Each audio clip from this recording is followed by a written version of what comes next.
Subscribe करें महिंद्रा गुरु YouTube channel को। अगर आपने सब्सक्राइब कर रखा है तो नोटिफिकेशन बेल पर क्लिक करें ताकि आपको सारे वीडियोस का अलर्ट मिलता रहे। Thank you. Hello and welcome to MahindraGuru.com's official YouTube channel and you are watching a new session of For Your Information #FYI, जहां आज हम नजर डालेंगे 29 अप्रैल के इतिहास पे। जी हाँ, today we are going to discuss the history of 29 April. What happened on 29 April, किसका जन्म हुआ था। And yes, the favourite question answers are also attached in this session, जिसमें FYI क्वेश्चन बैंक में नए क्वेश्चन आपके आज एड ऑन हो रहे हैं और नए क्वेश्चन के साथ ही MTS SSC की डेफिनेट प्रिपरेशन के लिए आपको यहाँ से मिलेगा बूस्टर। तो चलिए बढ़ते हैं, देखते हैं, सेशन की शुरुआत करते हैं। 29 अप्रैल के दिन के इतिहास की तरफ बढ़ते हैं। Here comes the first event 1639। बिल्कुल 29 अप्रैल के दिन 1639 was the year when the foundation stone of Lal Qila was kept in Delhi. तो लाल किला हम सभी जानते हैं, दिल्ली में लाल किला एक वन ऑफ द मॉन्यूमेंट है, फेमस मॉन्यूमेंट है, पुरानी हिस्ट्री से जुड़ी हुई है। तो उस दिन उसकी नींव रखी गई थी। किस दिन? 29 अप्रैल 1639 में। 1639 में ही लाल किला का सबसे पहला पत्थर रखा गया था और उसको बनाने की शुरुआत की गई थी। आगे बात करेंगे जन्मदिन की कि किसका जन्मदिन आता है 29 अप्रैल को। So we have the personality Raja Ravi Varma. 1848 was the year Raja Ravi Varma ji का जब जन्म हुआ था 29 अप्रैल के ही दिन। राजा रवि वर्मा जी कौन थे? ऐसा जैसा पिक्चर में हमें दिख भी रहा है कि पेंट ब्रशेस उनके साथ में रखे हुए हैं, दैट मीन्स ये बाय प्रोफेशन ऑक्यूपेशन पेंटर थे, आर्टिस्ट थे। अब इनकी खासियत क्या थी? हिस्ट्री में ये one of the renowned and counted painters में से आते हैं क्योंकि इन्होंने यूरोपियन टेक्निक्स को भारतीय परिवेश में ढालकर बहुत अच्छी और कई कलाकृतियों को सामने रखा। सो यूरोपियन टेक्निक्स को भारतीय परिवेश में ढालने की वजह से ही ये कई ज़्यादा फेमस हुए थे। इसके अलावा अगर बात किया जाए तो बिल्कुल राजा रवि वर्मा जी का जन्म जो है वो कल्लीमनोरा ट्रावनकोर में हुआ था। तो ये हमारे हिस्ट्री के जुड़े हुए बहुत ही महान पेंटरों में से एक हैं जिनको हम कहीं ना कहीं इनकी कलाकृतियों के लिए जानते हैं। और अगर बात किया जाए तो बिल्कुल इन्होंने हिंदू डाइटीज़ और एपिसोड्स ऑफ पुराण्स इनको भी कहीं ना कहीं पेंटिंग में उतारा था। तो कई सारे माइथोलॉजिकल पेंटिंग्स भी इनके द्वारा बनाई गई है। राजा रवि वर्मा जी जन्मे 29 अप्रैल 1848 में। चलिए आगे बात करते हैं क्वेश्चन आंसर सेशन की तरफ। एंड यस, यहाँ सीधा सीधा हमारे सामने आ चुका है पहला क्वेश्चन, क्योंकि MTS और SSC की प्रिपरेशन के लिए हर एक क्वेश्चन बहुत इंपॉर्टेंट है। The longest novel the Luminaries was written by. सबसे लंबा उपन्यास द ल्यूमिनरीज किसके द्वारा लिखा गया था? Jane Watson, Jim Corbett, Eleanor Catton या किंग नॉट? तो yes, here is the right answer, Eleanor Catton. That means Eleanor Catton या एलिनोरा केटॉन की अगर बात की जाए तो सबसे लंबा उपन्यास जो है आज तक की डेट में द ल्यूमिनरीज लिखा उन्हीं ने था। चलिए बढ़ते इसी के साथ to the next question. The money order system in India was launched in. भारत में मनी ऑर्डर प्रणाली की शुरुआत कब हुई थी?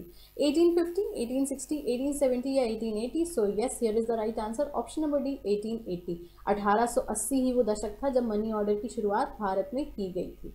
बढ़ते हैं इसी के साथ to the next question. Chalisa was introduced by. Chalisa किसने शुरू किया था? बाबर, हुमायूं, इल्तुतमिश या अकबर? तो चालीसा शुरू की गई थी अगर हम बात करें। सो आंसर उसका उसके सामने है यहाँ पे, and here is the right answer, option number C, Iltutmish. बिल्कुल, तो इल्तुतमिश ने चालीसा की शुरुआत की थी या इंट्रोड्यूस किया था। Let's proceed to the next question. Green colour of potato is due to. आलू का हरा रंग किस वजह से होता है? केराटिन, सोलानिन, लाइकोपिन या एमिलिडीन? So yes, option number C could be the right, option number B could be the right answer, that is solanine. क्योंकि अगर हम केराटिन की बात करें, लाइकोपिन की बात करें, एमिलिडीन की बात करें तो ये अलग अलग सब्सटेंस कंटेंट से जुड़े हुए हैं। ग्रीन कलर पोटैटो का होता है सोलानिन की वजह से ही। चलिए let's proceed to the next question. Who of the following leaders died on the day when non-cooperation movement was launched in 1920? निम्नलिखित में से किस नेता की मृत्यु असहयोग आंदोलन जो कि 1920 ईस्वी में के दिन शुरू हुआ था? गोपाल कृष्ण गोखले, बाल गंगाधर तिलक, फिरोज शाह मेहता या CR दास? तो जिनका देहांत हुआ था वे थे बाल Gangadhar Tilak. Non cooperation movement जिस दिन शुरू हुआ था 1920 के दशक में, बाल गंगाधर तिलक का निधन हुआ था उसी दिन। बढ़ते हैं इसी के साथ to the next question.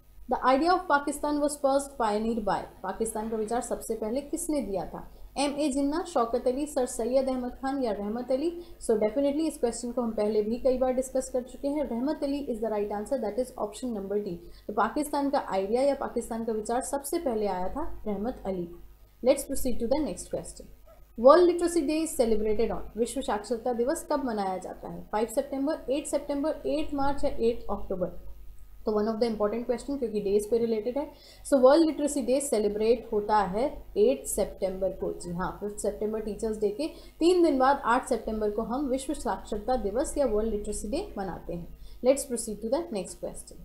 Which of the following is not the qualification for election as president? राष्ट्रपति के रूप में निर्वाचन के लिए अहर्ता नहीं है। Have completed the age of 30 years, be qualified for election as a member of the House of People, must not hold any office of profit या none of these। 30 वर्ष की आयु पूरी होना चाहिए, लोकसभा का सदस्य निर्वाचित होना चाहिए, कोई लाभ का पद धारण नहीं करना चाहिए, या इनमें से कोई नहीं। सो डेफिनेटली हम जानते हैं कि if we want to become a president, definitely you and I, if we think of becoming a president, हमारी एज होनी चाहिए कम से कम 35 ईयर्स। तो एक मिनिमम एज रिक्वायरमेंट होती है 35 ईयर्स, और ऑप्शन नंबर ए में it is mention 30 years. So definitely जो अहर्ता नहीं है, जो क्वालिफिकेशन नहीं है, वो है option number A, have completed the age of 30 years. Let's proceed to the next question. And next question, here it is on your screen. Which city has the nickname the City of Thousand Temple? किस शहर का उपनाम हजारों मंदिर का शहर है?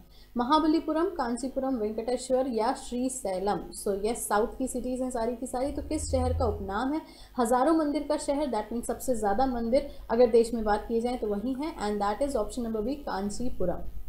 कांचीपुरम को कहा जाता है सिटी ऑफ 1000 टेम्पल्स।